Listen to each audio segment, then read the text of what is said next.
Gue lebih baik diketawain sama semua orang pas in the short term, tapi in the long term gue jaya gitu. Karena gue udah coba rasain sendiri, gue trading kayak orang gue tapi liatin harga, terus kayak aduh harganya turun, gue cut loss aduh harganya naik lagi guys, gue beli. Ya ujung-ujungnya kan ya lu beli harga mahal, jual harga murah. Terus kebalik bos, lu beli murah, jual mahal gitu. Welcome to the series Ask Me Anything. In this series, harapannya supaya kita bisa menunjukkan kalau Budi dan Toby are just human beings, operator, manusia biasa. Jadi kita ngumpulin beberapa pertanyaan menarik, doesn't have to be investment related as well, from our customers for us to answer. And yeah, hopefully this is a fun episode that we can answer as best as we can. Jadi bedanya dengan series Answering Client Question apa tuh? Answering client questions tuh lebih related to investments and economy, tentang kekhawatiran mereka tentang investments. Dan kalau bisa ask me anything itu mereka lebih tanya tentang kita as a person. Oke, let's get started. Oke, let's get started. Sebenarnya ini pertanyaan pertama related to investment sih. Jadi, tapi ya udahlah ya, nggak apa-apa lah ya.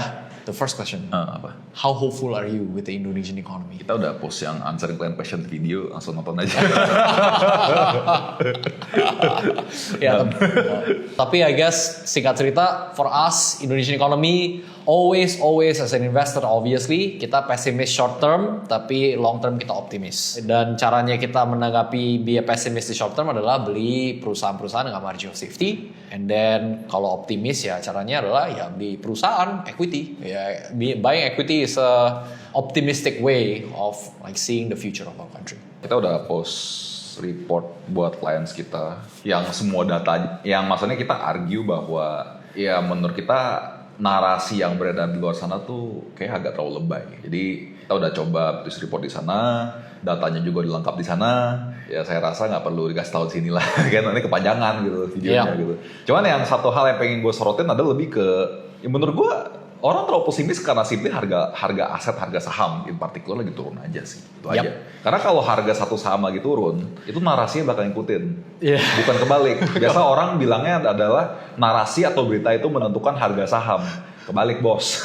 Kita udah ngomong ini kayak berapa kali ya? Coba lu bayangin sekarang IHSG lagi 8.000, BRI masih di 6.000, BMRI masih di 7.000, BNI masih di berapa gue juga lupa. BCA masih di 12.000. BCA masih di 10.000. Despite memang ada perubahan fundamental yang kerasa ya, mereka earningsnya slow dari 2025 kan. Cuma teman-teman bayangin kalau harga keempat bank besar itu masih di atas. Apakah berita bakal seburuk sekarang? Enggak sih. Kayaknya enggak sih. Mungkin sih. Justru harga turun dulu, baru virnya muncul bos gitu.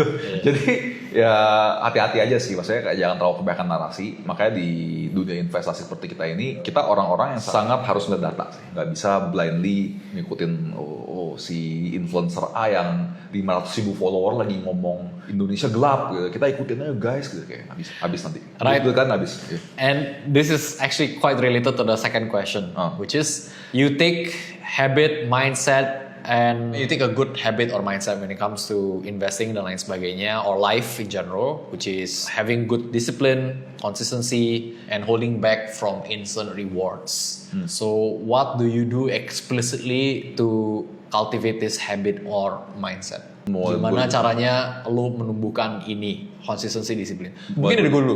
Kalau gue dulu ya. I think kalau gue habits atau consistency dan lain sebagainya itu harus dibangun dari hal-hal yang amat sangat kecil sih. Kalau misalnya let's say for example, what I find is that like at least for me, if I want to work on something, if I want to develop a habit of running kayak gitu kan, I cannot go up in the morning and then run 10 km setiap hari. Itu ya mati lah, nggak mungkin bisa. Tapi what I can do is ya udah kayak gue bangun pagi, abis itu ya udah gue lari 1 kilometer atau enggak yang kecil-kecil aja gitu. Always dari yang kecil-kecil terus rantainya nggak putus, terus you can achieve, and then you can add more good habits over time, and then lama kelamaan you would realize that oh shit, ini habitnya yang kebentuk udah bagus banget gitu. And what I'd like to remind people adalah we tend to overestimate on what we can achieve in 1 week, tapi we tend to underestimate on what we can achieve in 5 years time. Ya kan, oke kalau misalnya lu ngerasa di kerjaan lu 1 minggu lu bisa achieve banyak banget kayak gitu, tapi usually you underestimate what you can achieve in like 5 years time. 5 tahun yang lalu break compound belum ada bos. Iya kan? Do you have anything to add? Jadi yang gue tahu pertanyaannya lebih ke how do you cultivate good habits kan? Betul. Itu aja kan pertanyaan kan? Iya, konsistensi disiplin kan? Jadi kalau gue prinsipnya gampang guys. Kalau gue tuh punya pengertian bahwa buat satu orang itu melakukan sesuatu hal yang benar dan long term oriented, ya memang motivasinya tuh mereka harus kena rungkat dulu guys. Mereka harus kena mental dulu gitu. Ya contoh kayak investment framework kayak kita. Kayak kenapa sih kita bisa kayak kekeh banget kayak disiplin ke investment framework kayak kita, bahkan sampai kita aja kayak ketinggalan tahun 2025 kemarin saham-saham kamu pada ngegas semua. Ya kita bisa ketinggalan gitu, kayak kenapa kita masih kekeh gitu loh.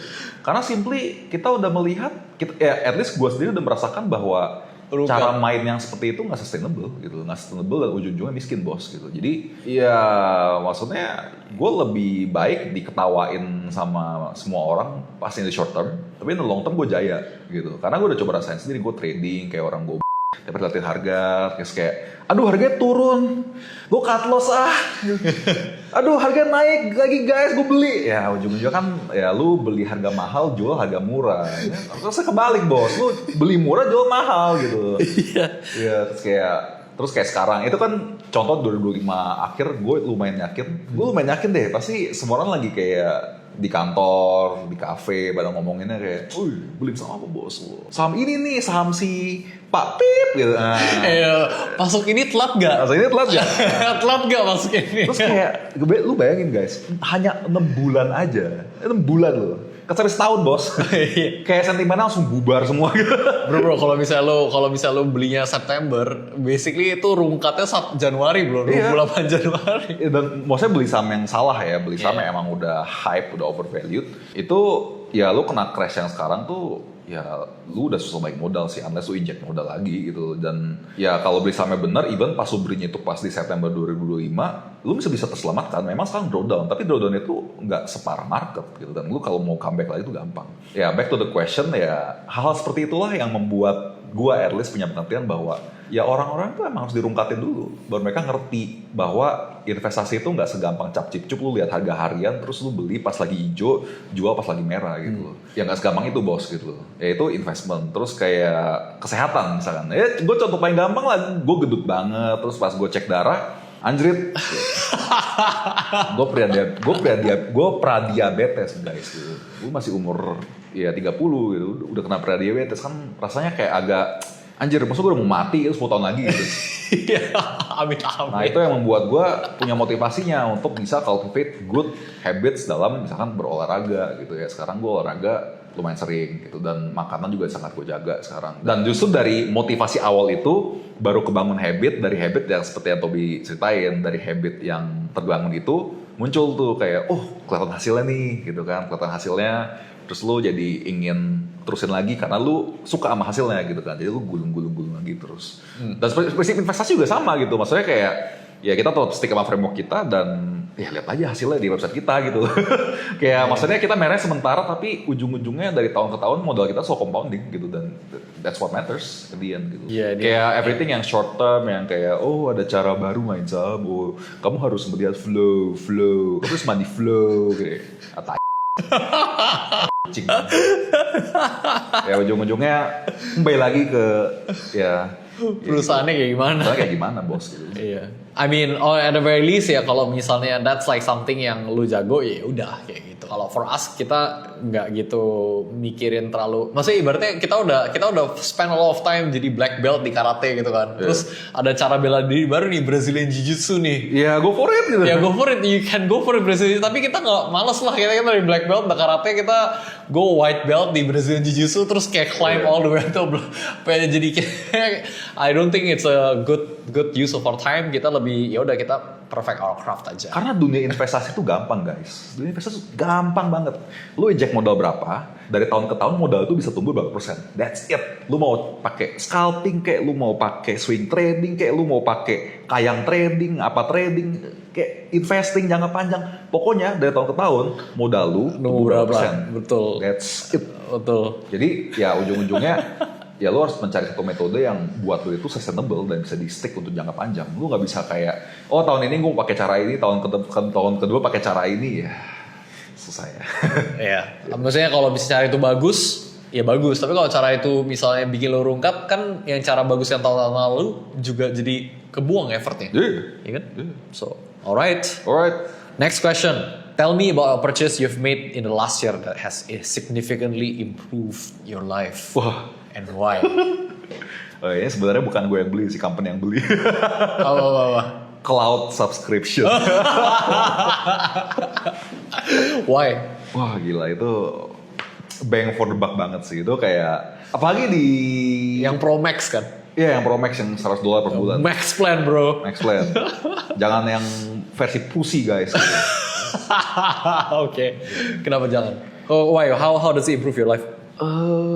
Useful banget buat kerjaan sih. Maksudnya kayak buat Recompound yang kita adalah bisnis jasa ya. Dan jasanya itu database gitu kan. Ya itu benar-benar sangat membantu kita untuk at least bisa merapikan kerjaan-kerjaan yang harusnya tuh apa ya bisa dikerjakan oleh intern tapi dengan gaji sepertiganya doang. Iya, itu gila sih. Jadi emang waktu kita bisa mikirin hal-hal yang lebih substansial dan lebih matters buat perkembangan company kita. Yep. Lalu apa tuh? Kalau gue Ninja Creamy. Oh. Ya. Sehat ya soalnya. I think kita semua itu nggak bisa hipokrit lah. Kita suka dessert, kita suka makan manis-manis. Yeah. Ninja Creamy itu basically is an ice cream maker machine. Jadi kita suka makan manis-manis, terus suka makan dessert. Ninja Creamy, kalau mau endorse boleh banget. Shark, company listed di NYSE. Oh iya siap. Cuman ya anyway, gue ngerasa ya udah kalau bisa habis makan malam, lu bisa masak, lu bisa bikin your own ice cream, and then lu pakai gula pemanis alami yang rendah kalori. Terus lu pakai susu yang low fat dan lain sebagainya, terus lu pakai protein powder, you get a low calorie ice cream that is healthy, tastes like 80%, 90% like the real one. Menurut gue itu kayak no brainer sih. And then lu kayak abisin satu tub gede, segede tub Häagen-Dazs gitu, it's like only 200 calories. Jadi gue ngerasa kayak wah gila sih, ini bener-bener inovasi game changing. You become healthier, you know what you put in your body. Terus setiap kali lu pergi jalan-jalan lihat Häagen-Dazs, lu kayak ngerasa it's not worth it anymore bro, kayak gitu. Change my life man. Okay, next. If you're not running Recompound, what completely different career path would you be pursuing right now? Oh, definitely data scientist or software engineer. Yeah. Why ya? Suits my personality best sih. Gue orangnya sangat introvert dan I like data ya. Gue suka data dan gue gak suka bullshit gitu. Tapi mungkin kayak kalau di flip pertanyaannya gitu ya, kenapa what made you terjun ke dunia investment dari dunia yang apa ya very data driven dan lain sebagainya seperti software engineer atau data scientist, itu karena di investment itu unik. Di investment itu nggak semua orang itu rasional, such that gue bisa nge-leverage behavior dari orang yang gak rasional itu supaya gue bisa cuan.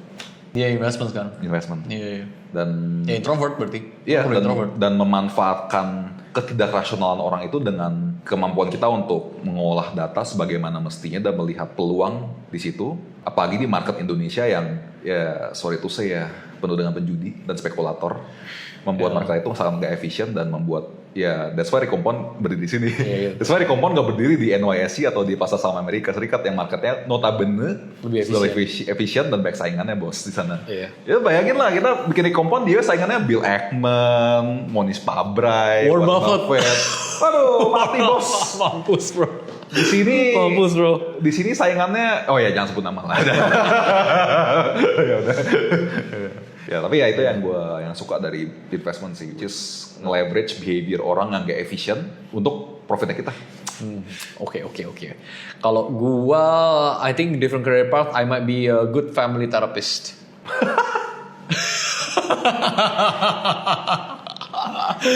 Yeah. So I throughout apa namanya menjalani karir di Recompound juga, I realized that I am actually a pretty good person to calm people down. Ya itu sangat dibutuhkan. Dunia investment juga perlu loh. Karena exactly. Karena banyak saya ketidakrasionalan dan seperti yang bilang kan, kayak kalau banyak orang yang tidak rasional dalam satu grup yang besar. Itu very contagious seperti kata lu kan, sangat menular gitu kan. Betul. Ya, lu bisa ikutan gak rasional, Dan lo akhirnya melakukan stupid stuff yang akhirnya lo di jangka panjang lo jadi jeblok. Dan having the mindset untuk bisa nge-counsel psychology. Ya, something yang emang diperlukan aja. I think, dan terutama I guess isu mental health di 21st century makin lama makin ini juga kan. Jadi, I think that's a different career path that might be interesting. Next question. Toby, you are training for endurance. Budi, you're training for strength. If you guys have to choose, which is more important for Recompound to survive in the Indonesian market, lebih penting yang mana? Endurance to stay in the game for 20 years or the strength to hold heavy positions when everyone else is panicking? Wow, this is a interesting question. Dua-duanya penting. Dua-duanya penting ya justru. Dua-duanya penting. You need to have both. You cannot have both. Justru the fact that karena mayoritas orang di Indonesia sekarang itu masih nggak rasional dalam berinvestasi, yang tadi gue jelasin, yang ya justru Recompound berdiri karena itu gitu. Kita bisa dapat cuan dari situ gitu loh. Enaknya dari situ gitu. I think also kayak mungkin gue kasih ilustrasinya ya, kalau misalnya lu cuma salah satu dari dua gitu, for example, if you only stay patient gitu during the downturn kayak gitu, I don't think that's like enough, because kayak during downturns you also need to actively monitor the situation. Bukan berarti misalnya kayak ini harga sahamnya turun, oh ya everything is fine, nggak gitu juga gitu loh. Ini harganya turun misalnya karena pelemahan rupiah, then we also look at the investment portfolio, mana nih yang actually diuntungkan karena pelemahan rupiah ini, for example, and then we put a more emphasis on that gitu.